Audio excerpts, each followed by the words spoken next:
Modern video games have had the fortunate ability to evolve from their technically limited predecessors so that any and all types of music can be used to enhance the gameplay experience. In the genres of action, adventure, and role-playing games, developers typically use music to evoke emotions of dread, loneliness, despair in order to accentuate and enhance the responses of players. In these games like Diablo, Dark Souls, Bloodborne, etc., there are very common musical tropes and techniques that are used to achieve those feelings. However, an outlier in these genres is the games of the Fallout series, in this case specifically 3, 4, and New Vegas, due to not only the different musical choices made by the developers, but also those musical choices seemingly being an antithesis to the musical tropes of the other games in the genre. This video examines how the music in these games typically create these feelings and answer the following question. How does the warm 40s and 50s radio playlists in Fallout 3, 4, and New Vegas create a sense of despair, loneliness, and dread in ways that are completely different from many other games? When you think of games that typically evoke the feelings of dread, loneliness, and despair, as mentioned before, games like Bloodborne, the Dark Souls series, and most famously, in my opinion, the Diablo series come to mind. In order to find the common threads between both the feelings evoked in these games and the musical features that are used to achieve them, topic theory was applied to a selection of pieces across multiple games within the action, adventure, and RPG genres. In analyzing these games using topic theory, the connections between these overarching themes and the more nuanced feelings become apparent. These games all have musical tropes and techniques in common that work to evoke these feelings in the players, and the use of topic theory allowed for the better identification and analysis of the musical features into the specific feelings. These musical features include the use of minor keys, either sparse orchestration or overwhelming orchestration with very little middle ground, low strings for dread and doom, and high strings for anxiety and uneasiness, as well as the imitation of church bells with tubular chimes, the use of the tritone, and the Dies Irae theme. Specifically in Diablo 1 and 2, the use of tritone intervals, diminished chords, thicker and more ambiguous harmonies, and the avoidance of the cadence and a key center create an extremely compelling feeling of dread and despair in the game that contributes to the overall atmosphere of the gameplay. The track Sisters is one of, if not the first piece of music that is heard in Diablo 2 as your character begins in the first and only safe zone that they will have access to for a while, the Rogue Encampment.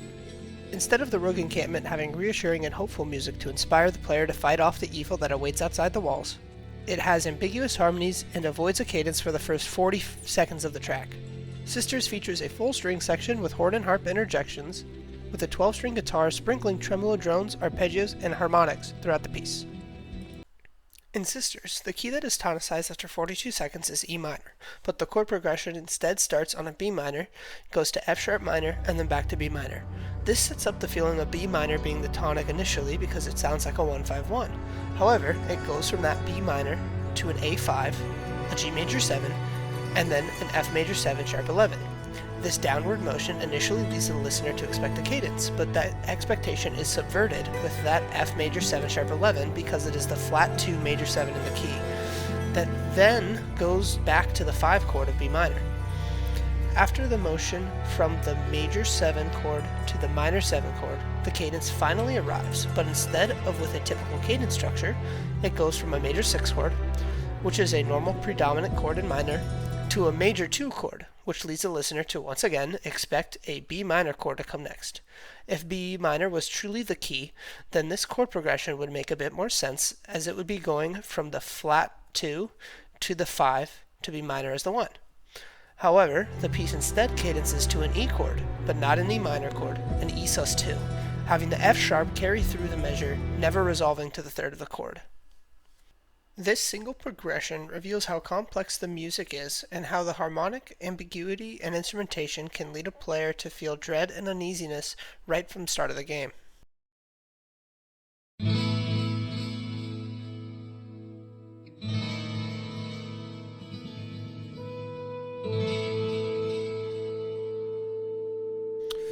Another example from Diablo is the classic Tristram theme from the first game, in which the sparse orchestration of the 12-string guitar, double bass, airy flute instrument, and a low reed instrument, bassoon or bass clarinet that you're hearing now, come together to paint the picture of demons rising up from hell to terrorize the town of Tristram.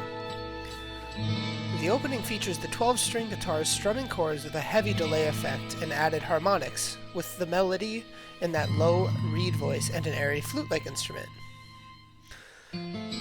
The piece then transitions into a faster section, where the guitar arpeggiates chords with a low double bass line and melody being added on top in that low reed voice. Listening to this piece, you instantly get the feeling of dread and despair from the first eerie opening to the arpeggios on guitar coupled with a foreboding double bass. That picture of demons rising up from hell can be seen in the repetitive arpeggiation in the guitar and the melody in the low reed instrument that is interrupted by a D-sharp diminished 7 chord that is arpeggiated by the guitar exclusively in intervals of tritones and tritones plus an octave.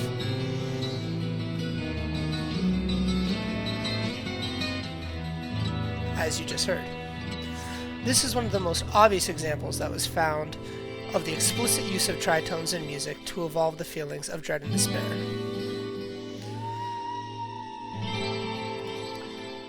The music in the Diablo series and games like it serves to reinforce the visuals and environment of the game.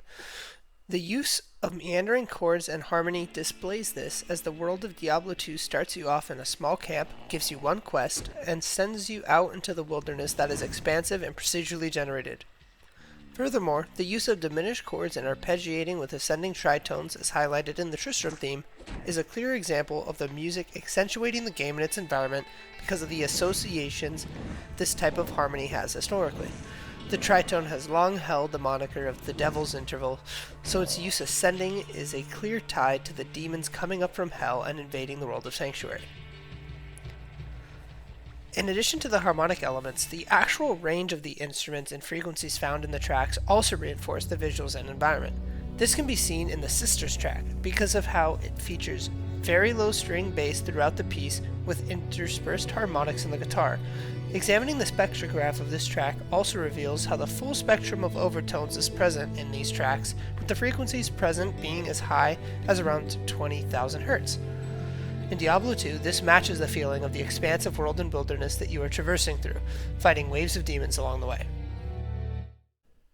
The music of Fallout, however, contrasts in nearly every conceivable way. The music of the Fallout games include jazz standards and popular songs from the 1940s and 50s, with tunes performed by Billie Holiday, Nat King Cole, Roy Brown, and many more.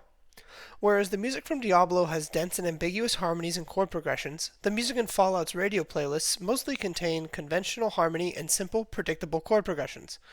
This can be seen in this table here with a few songs that I analyzed.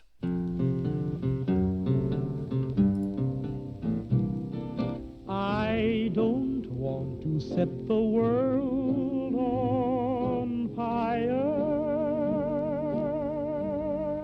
I just want to start a flame in your heart.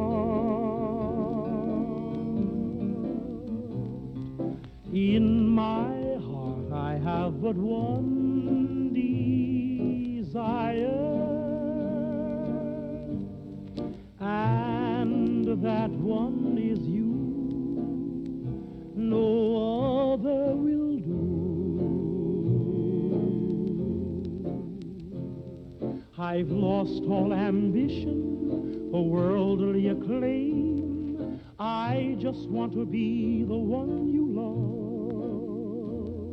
And with your admission that you feel the same, I'll have reached the goal I'm dreaming of. Believe me, I don't want to set the world on fire.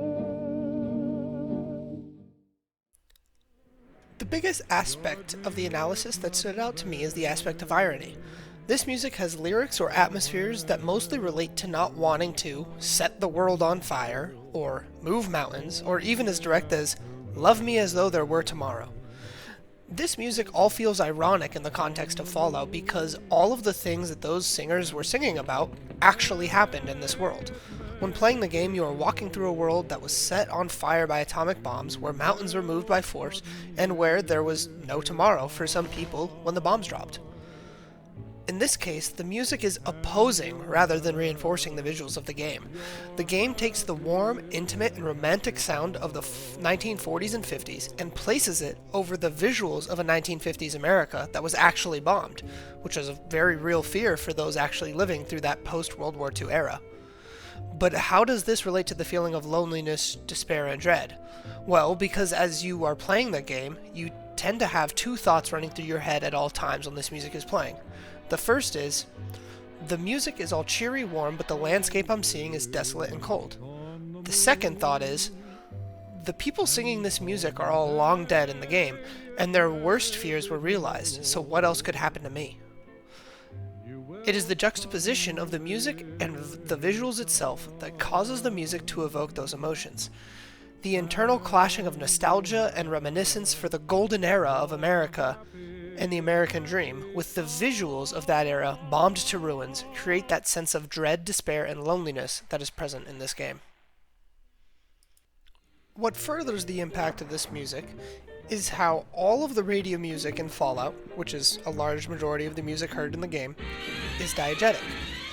The radio music being diegetic means that your character in the game is also hearing the music as you are. This adds a sense of reality to the dread as your character is actively tuned into a radio frequency that is looping a small selection of songs from before the bombs dropped.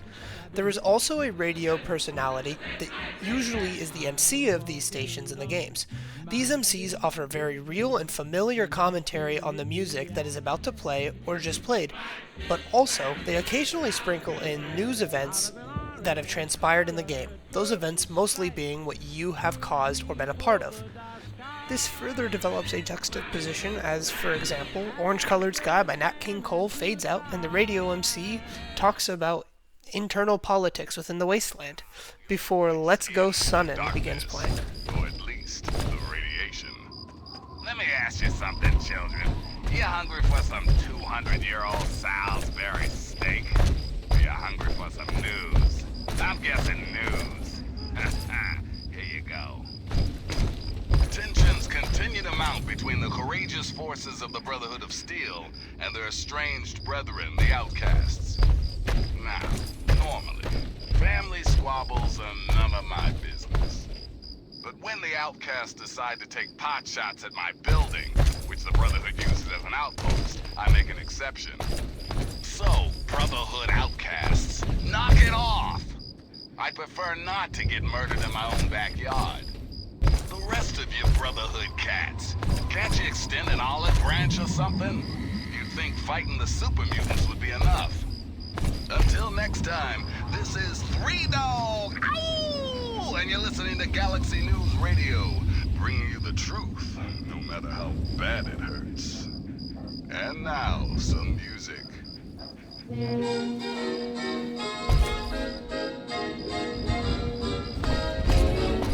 Let's go sunning, it's so good for you, let's go sunning. The music played over the radio is noticeably more compressed than the music of Diablo, as the spectrograph shows that the frequencies of the music never go above 5,000 Hz. I believe this helps create the right mood and really reinforce the environment of despair through the elimination of the full spectrum of frequencies over the airwaves of the in-game radio that listeners of the music today might be accustomed to hearing. This looks to be a very intentional choice, as you can see that the walking and gunshot sounds of the gameplay all peak above 5,000 Hz, with the music always being below that threshold. Not only does this reinforce the old-timey and bygone sound of the music, but it also reinforces the diegetic nature of the music because of it being played out of a wrist-mounted computer device with a radio called a Pip-Boy. Lastly, because of the unique nature of the musical choices that were made by the game developers, I can't imagine the music of the Fallout radio playlists being used in any of the other games mentioned. This music feels extremely silly, out of place, and almost as if you were just listening to a Spotify playlist with the game music muted when it's being played over a game like Diablo.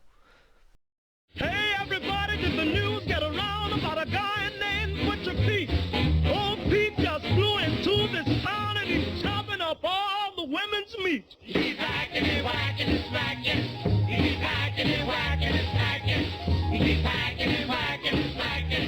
He just hack, whack, chopping that meat. Butcher Pete's got a long, sharp knife. He starts chopping and don't know when to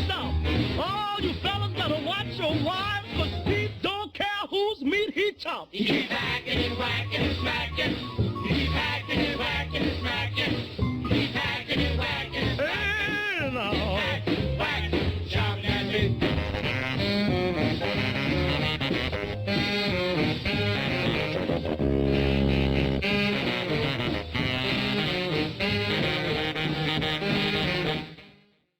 It is the art style, world building, and setting of the Fallout games that enables the music to function the way it does. Therefore, what makes the 1940s and 50s radio playlists in the Fallout games evoke feelings of despair, dread, and loneliness is the unique setting of an apocalyptic 1950s looking America, the familiarity of the music from that era, the interaction, the emotional associations, and the expectations of that music with the landscape shown, and the irony that is created by the lyrics in many of the songs in the playlist and what the player sees around them.